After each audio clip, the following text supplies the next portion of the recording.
Ah, I knew it was too good to be true. Oh well, we can recover. Dude, come on, man.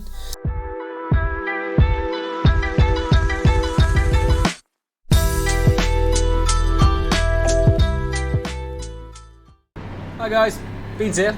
Welcome back to the channel. This week we are here at the infamous Nurburgring, and as the intro clip shows, our regular LFM Carnage lobbies are back and up to scratch with the Tail 1 Carnage. Now, I intentionally broke early and went deep to try and avoid the Tail 1 incidents, but we were unfortunate enough to be collected in an incident. Luckily, we got put back the right way, and then as we're going into the second turn, the car just tries to come. I'm guessing he just tries to come on the apex, doesn't even see that I'm there. So at this point, I can't even get the car started. For some reason, I was struggling to get it started, and yeah, it's our typical lap 1 incident that seems to be an ongoing thing within LFM in the lobbies that I'm currently in. I'm struggling to keep my safety rating up. It's just every incident that I'm involved in obviously affects my safety rating, and if I'm honest, it's completely out of my hands. So with the front end damage that we've currently got, the car didn't handle as well as it should have. It didn't really want to turn in, and it was quite oversteery, so I had to really adjust my driving style to compensate for that. But with that being said, I feel like I actually did quite well, considering this is probably one of the only times where I haven't pitted. I've just continued with the damage.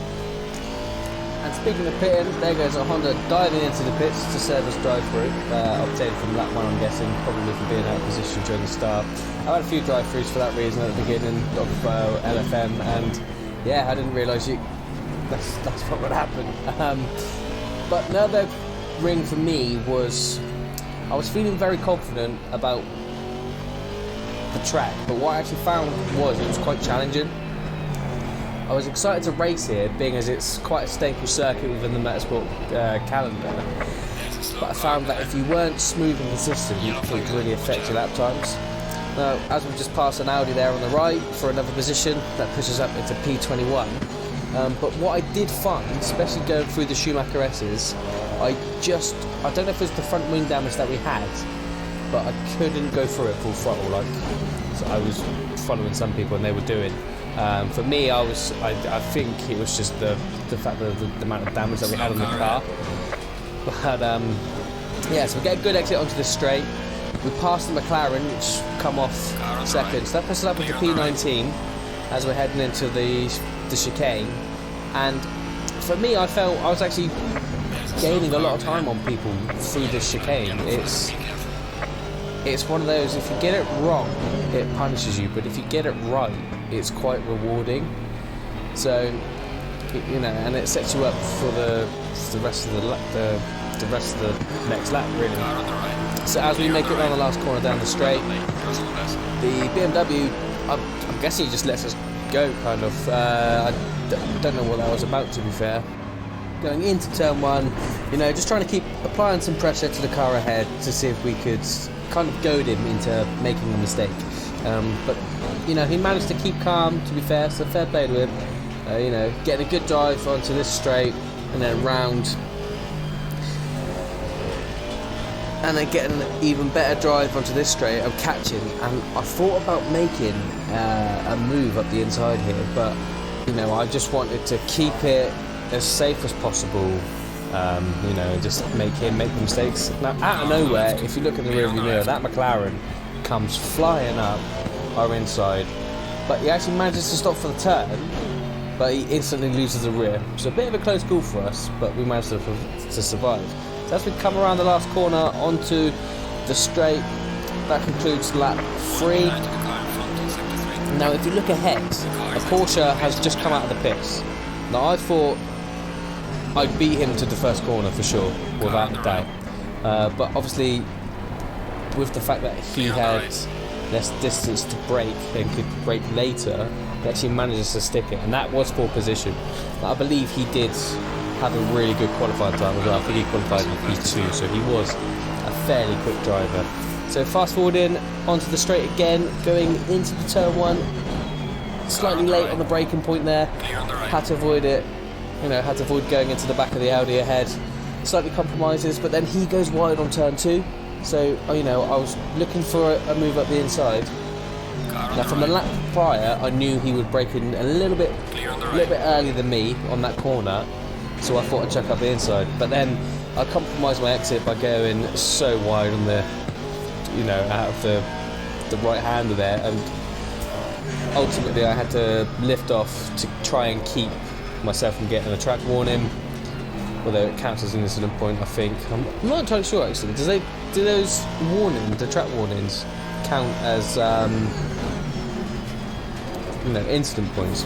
But anyway, chucking it into the chicane, coming around the last corner, the BMW here goes wide and we get a decent run down the straight.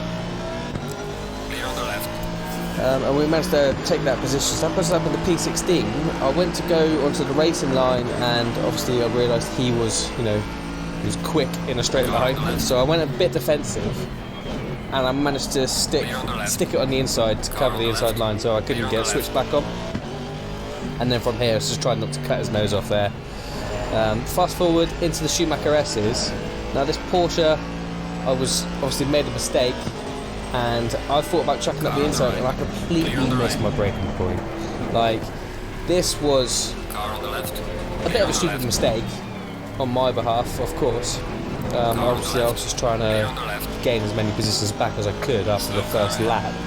But yeah, so ultimately that's cost us one position, because I was trying to join and not crash into people. But fast forward a few more corners, the Porsche makes a mistake, and yeah, I just completely punts off that BMW, so that gives us our position back that we lost, making a stupid mistake. Into the Dunlop curves here, Porsche goes deep, and we are up the inside, and we are away, and not really looking back from there, to be fair.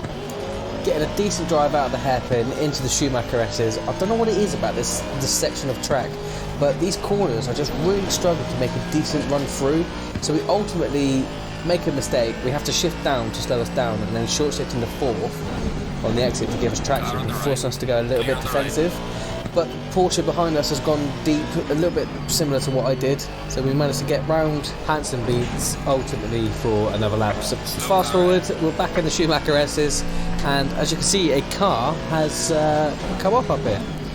So I'm thinking, great, that's another position I can, you know, claw back at, and then he just pulls off to the left, and just, I'm guessing he leaves. So that's another position. We are now up into P14. Fast forward to the end of the race, really, because nothing after that, you know, was happening. I reckon if I had another lap, I probably would have caught the Ferrari up ahead. As you can see, we go for the last chicane, and we just make up so much time for this chicane for us. But that's going to conclude today's video. I hope you enjoyed. Please like, comment and subscribe, and I'll catch you in the next one. Take care, guys. See ya.